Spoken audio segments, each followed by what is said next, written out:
A new organization launches to help local military personnel find jobs. Gas prices are stabilizing again here in South Carolina. And a warning to Mossy Oaks residents that you won't want to miss. All that and much more. Keep watching Beaufort. Your news starts now.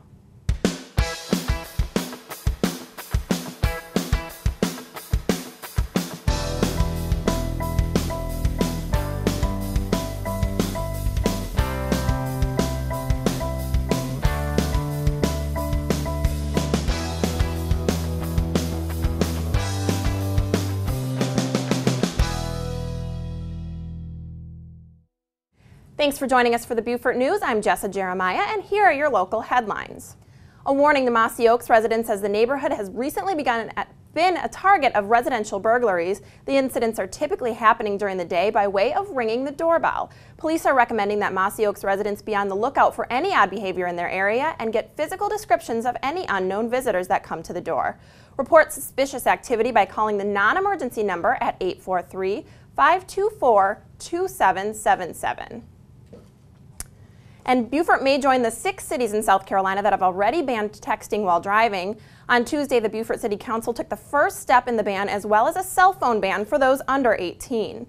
Fines imposed for violations would start at $50. The proposal still has some readings to face, but final approval could come as early as this month. The Transitional Workforce Educational Assistance Collaborative, or the TWEAC, recently announced the launch of a military workforce development program. The purpose of the program is to assist exiting military personnel as they transition into the private sector. TWEAC will be a resource for veterans during their job search, as well as for businesses that are looking for skilled workers. The program is still in the pilot phase of development, but comes at a good time as unemployed veterans have reached record numbers. And Habersham Marketplace is hosting Rock the Block Back to School Friday, September 7th to benefit more than 100 homeless students in Beaufort County. The event is sponsored by Beaufort's Studio B Dance Center and will include an expanded farmers market, a pep rally, live music, kids activities, and several food vendors. The event is part of an ongoing series which is open to the Beaufort community for free. For more information on this event and others, visit habershammarketplace.com. And thanks to students at the Technical College of the Low Country, St. Helena Island's Fort Fremont will get some desired improvements in years to come. The historic park located on Land's End Road will get the attention due to a joint effort between the college, Friends of Fort Fremont, and the city of Beaufort. The site was purchased by Beaufort County for $5.4 million. The improvements will be done as part of TCL's ongoing curriculum. And Barbara Clark, a Jasper County School District board member, was recently recognized by the South Carolina School Boards Association for her achievement in the Boardmanship Institute. The Institute offers a curriculum training year-round to help members stay on top of both state and national educational issues. 125 school board members were awarded statewide. And Beaufort's own Mochalicious Cafe will be hosting a fundraiser benefiting Susan G. Komen Passionately Pink for the Cure. Mochalicious is a cafe that offers a variety of products that are said to contain natural cures to common ailments and diseases. Donations start at $50. The fundraiser will be held at the Quality Inn in Beaufort on September 12th from 5 to 8 p.m. For more information, call 843-476-3731. In our last local headline, the Beaufort County Emergency Management Division has started a Twitter page. The page launched last week to start updating drivers on traffic accidents throughout the county and to notify the public of potentially treacherous weather. To start following today, go to twitter.com and search Beaufort County EMD. In state headlines, gas prices are beginning to drop and gas production is beginning to come back to life in the aftermath of Hurricane Isaac. The Bureau of Safety and Environmental Enforcement said that companies have quickly begun returning workers to their platforms after nearly all of the Gulf's offshore platforms were evacuated last week.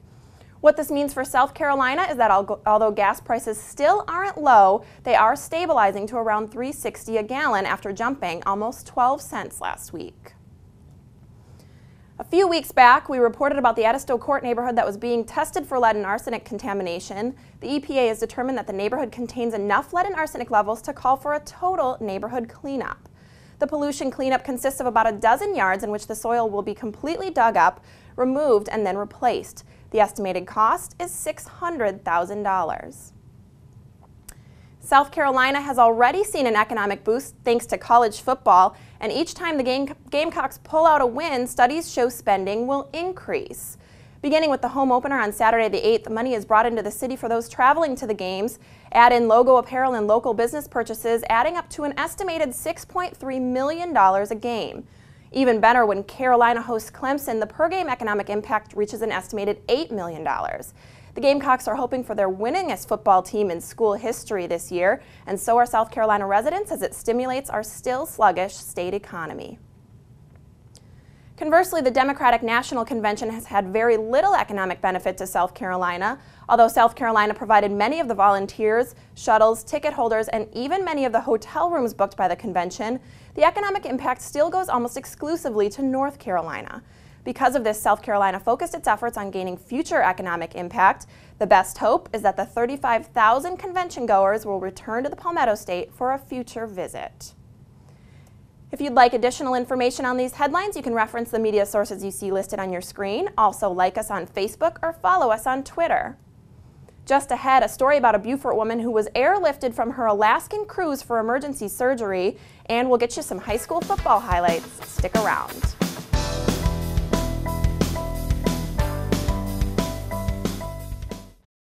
Low Country Real Estate is located in historic downtown Beaufort, home to one of the most attractive real estate markets in America. We've been providing high-quality service to our community for the past 24 years. Whether you're interested in buying or selling residential, resort, or commercial investment property, our professional sales staff can help you with your real estate needs. Please visit lowcountryrealestate.com for details on all available properties in Beaufort, and come see how the Low Country becomes you.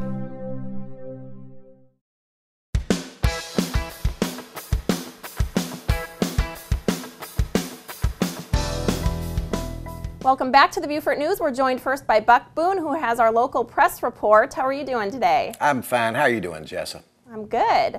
So first, Buck, we want to hear about this Beaufort woman who was airlifted. I believe she was on an Alaskan cruise and had emergency surgery. Talk to us about the circumstances of her rescue. Well, Sarah Pickney Davis was on an Alaskan cruise ship with a group of about 20 family and friends from Beaufort, including her husband Lawrence, and they were ready to celebrate their 64th wedding anniversary. But only 3 days into their 2-week trip, Sarah started having excruciating pain in her legs, and the ship's doctor determined that she had a blood clot in her artery and had to receive an emergency operation to save her leg. She was airlifted by a Coast Guard helicopter from the cruise ship around 4 o'clock in the morning, then took a medical flight to Harborview Medical Center Emergency Room in Seattle, where she underwent close to 10 hours of surgery. Her family joined her as soon as they could, and she was in the hospital for a week before she could fly home to Beaufort. Wow, that's quite the story. Do you know how she's doing now? Well, she's a native Beaufortonian, certainly, and she's back here, and her doctors are now monitoring her situation. She will meet with a vascular surgeon at Beaufort Memorial for a more thorough checkup, but meanwhile, her spirit's up, and she's very grateful for all the quality care she received. And it's certainly an experience that she's never going to forget. Absolutely. We'll have to check in and see how she progresses. Now let's switch gears and talk about high school football a little bit. I know there are some athletes that were recognized for their outstanding performances this week. Can you tell us about that? Well, from Beaufort Academy, Charlie Humphreys, Rain Robinson, and Gibson A. Church were recognized, while Clint Wright, Ben Wagner, and Thomas Parker were the top playmakers against Beaufort High's matchup against Aiken. And in Battery Creek's game against Whale Branch, senior lineman Shaquille Goss earned the team's Outstanding Offensive Player Award. Senior defensive back Trayvon Hayward was chosen as the team's Outstanding Defensive Player. And last but not least, senior Willie Doe earned the team's Outstanding Player Award for his unselfish and hard play against a determined rival. Great, lots of good highlights. Now let's talk about the Port Royal Police Award that they'll be getting presented with soon. Can you talk to us about what that award is for? Well, right, on Friday, Port Royal Police Chief Alan Beach and the Port Royal Police Department will be awarded a certificate of recognition for 5 years of collaboration with the tobacco compliance checks. You can see these stories and more in this week's Island News.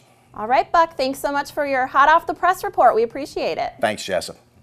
Now let's get to Miss Blakely Williams, who's joining us from the Chamber to talk to us about a couple of different things, beginning with the South Carolina Image Campaign. Now let's talk about the South Carolina Department of Commerce. Now they've newly developed a statewide image campaign. Do you have a preview about that for us? That's right. We got a sneak peek. The Department of Commerce worked with the Parks, Recreation, and Tourism Division of the state and the South Carolina Ports Authority to come up with a brand new economic development and tourism campaign and strategy. It's a statewide campaign. It's brand new, and we got a sneak peek just last week. And do you know how they reached this concept? We do. They used a lot of visitor research and department insight and feedback from what they know about the state of South Carolina to come up with the thing. Here's a little sneak peek. South Carolina, just right. They're looking forward to rolling it out in 2013, and we're thrilled to see what comes out of it. And let's talk for a moment about the Visitor Center. I believe they have a new feature. What can you tell us about that? We do. We have Jerry Taylor with us every Friday. I hope you'll come by and join us sometime, but she is the only bulrush basket weaver left in the entire United States of America. This is similar to the sweetgrass baskets, but this is a special type of basket that we're going to have being made here and sold here in the Visitor Center. So we really want you to come by and check it out. It's a great art, and Jerry does an amazing job. Absolutely. And when can we come see that? Every single Friday. It'll be in our Visitor Center every Friday. So come on over anytime in the morning. We'd love to have you. All right, great. And now let's talk real quick about Labor Day weekend. What kind of an impact did the long weekend have on tourism here in the Lowcountry? We saw some great numbers in August. Couple that with the fact that there was a double graduation for Paris Allen on Friday. We had a tremendous Labor Day weekend. Lots of folks walking up and down Bay Street. I saw them all weekend long. And overall, we think that we're going to have about an 8% increase in tourism from last year's numbers. So we're thrilled with the traffic we've seen. Our visitor center was very busy. We've seen some great folks from all across the world, including folks from Australia over the weekend, visiting our gorgeous destination. All right, Blakely, well, that's it for our business report. We appreciate having you. Thank you so much. Thank you. Up next, we have Pete Palmer to talk to us about why he's running for Beaufort City Council, and we'll ask him about the key issues facing Beaufort when we return.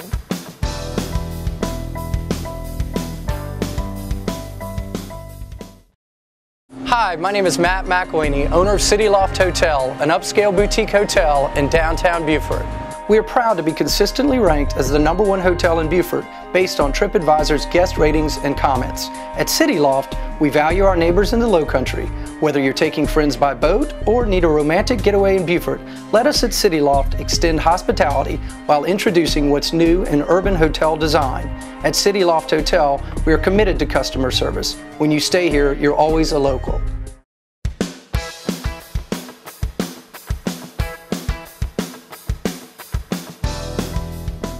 Up next, we have Pete Palmer, who is running for Beaufort City Council. Pete, can you talk to us about why you're running? I'm running because I'm committed to the concept that in a democracy, more than one person should run for any one seat. And since there are two open and there were only two people refiling, several of us thought somebody should run. And so finally, after trying to talk other people into do it, I looked in the mirror and I said, Pete, why not? Step up. So I'm doing it.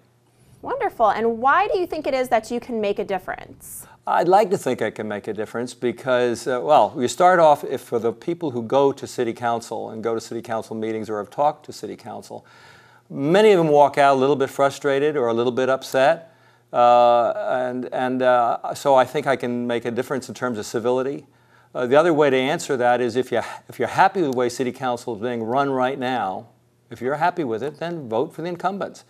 If you think that things can stand a little bit of improvement, I think I can help on that score.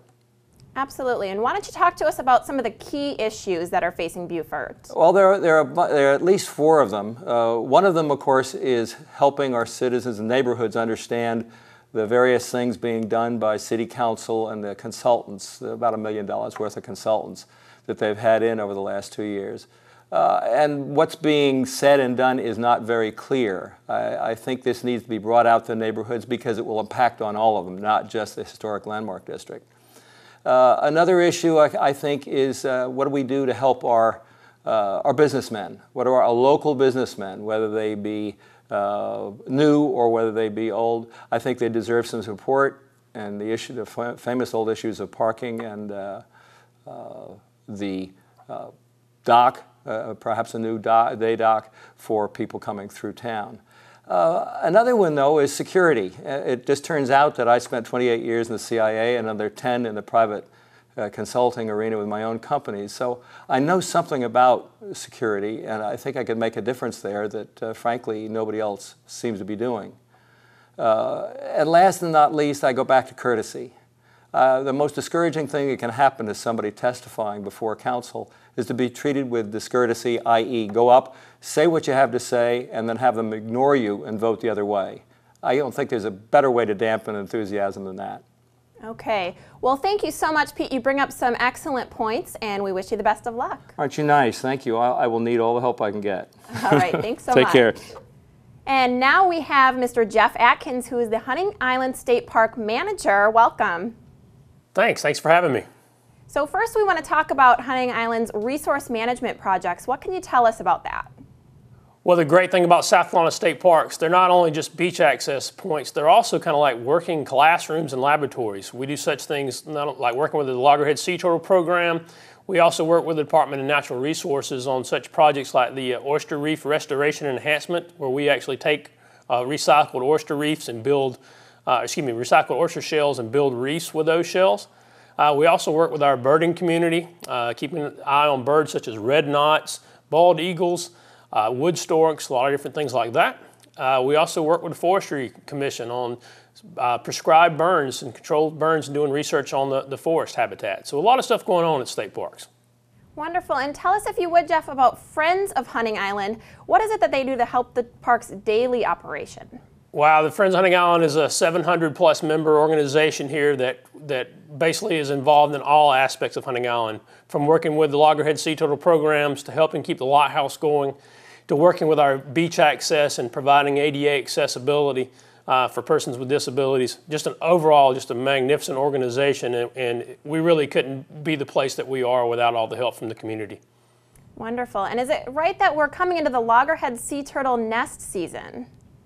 Right, we're almost at the end of it now. It started in May, and they started laying their eggs in May, and have been lay the eggs through about July, and we'll be hatching between now and through the rest of the month. So we've got about 25% of the nests left. We had a great season this year with 118 nests, which is a big season. Wow, absolutely. All right, Jeff, well, thanks so much for the information, and we look forward to visiting Hunting Island State Park. Thank you very much. Have a great day. All right, you too. If you want to know what's in store for the Lieutenant Dan weekend, stick around, and also your Port Royal report is just around the corner when we return.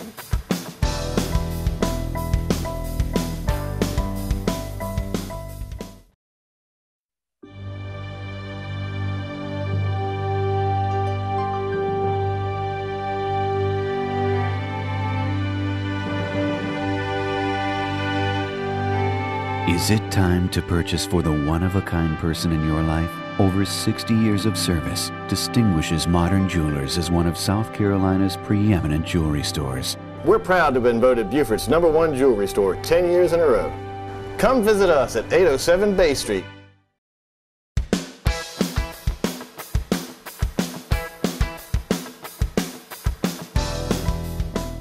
Welcome back to the Beaufort News. Councilman Joe Lee is back here with us to give us our Port Royal report. So first of all, Joe, I want to talk to you about the council meeting that's coming up. What is going to be covered? Well, Jessa, I wanted to make the viewers aware too that in Port Royal we only have 2 council meetings a month. We meet on the first Wednesday and the second Wednesday.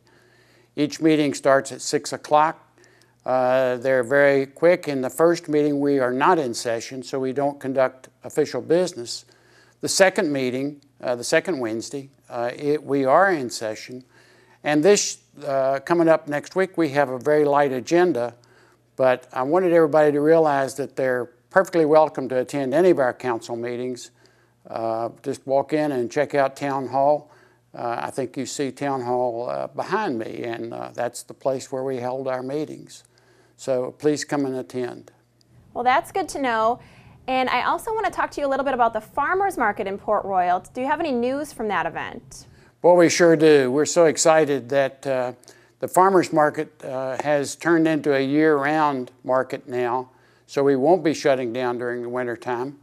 There will be some reduced hours during the winter months, but we'll keep going. You'll see a different mix of vendors because certain things come in the winter that obviously you don't have during the summer. So we're excited to see this happen. It's been something we wanted to do for a long time. So those of you that come to our farmers market and those that have not been there yet, please keep making that your Saturday morning habit from 8:30 until 12, right on Rebo Road. Absolutely. So if you haven't checked that out, you'll have to get out there. And I also want to talk to you lastly about the street music concert. Now we have that going on again this week. What's the latest information about that? Thanks, Jessa. Yes, this is the third of the 4 concerts this Saturday, the 8th. It's the jazz orchestra from Savannah. And in the event of inclement weather, we will move the concert into the shed, which is just a block down the street. So no matter the weather, we want to have you in Port Royal, 6 o'clock Saturday evening. Bring your friends, your family, and your coolers, and enjoy some real cool jazz. Great information, Joe. Thank you so much. Yes, ma'am. Now this week we've got Jeff Evans to talk to us about entertainment this week. How are you today? Terrific. How are you, Jessa? I'm good, thank you. So Jeff, I want to talk to you first. There's a lot of excitement, leading up to the first event. The Lieutenant Dan Band Weekend is in its 3rd annual year, so let's talk about that. That's right. Gary Sinise is coming back for the 3rd annual Lieutenant Dan Band Weekend, and it will benefit wounded warriors through the Independence Fund, and the main event will happen Saturday, September the 15th. That night when Lieutenant Dan Band will rock downtown Beaufort and Waterfront Park. Tickets are $20 in advance and $25 at the door. Okay, so that's the main event. Let's talk about another Lieutenant Dan weekend event that's going on. Well, there's lots of other things going on, Jessa. There's a fishing trip planned with some of the veterans with famed outdoor guides Flip Pallett and O'Neill Williams. There's a golf tournament, a bike race, a 5K run, a silent auction and banquet, and even another concert in the park that Friday, September the 14th. Vetapalooza will be that evening, and the organizers have really worked hard. And so if you want to be part of this great event for a great cause, please visit ldw3.com. Okay, there's lots going on this weekend, so that's wonderful. Now let's talk about the art exhibit at the Downtown Beaufort Library called Let Our Voices Emerge. What can you tell us about that? Well, Olga Stamadiu's collection will be on exhibit at the 2nd floor of the main library in Beaufort on Scott Street through the month of September. And Olga is a fantastic artist, and the public is invited to the opening of her event on Friday, September 7th at 6 p.m. And real quick, talk to us about One County Reads One Country. What do you have for us about that? Well, Olga's project is part of a larger project that the Beaufort County Library is doing called One County Reads One Country, and it's meant to engage the community in a thoughtful discussion of Afghanistan, which is a critical part of the world right now. Participants of the project are going to be reading the same 3 books about Afghani history and culture. There'll be panel discussions, lectures, a kite festival, a film series, a children's essay contest, a whole lot more. So if you're interested, go to BeaufortCountyLibrary.org, and that's it for me. Okay, Jeff, lots to check out this week. Thank you so much for your report. Thank you. And thank you so much for joining us. I'm Jessa Jeremiah. Join us next time for your Beaufort News.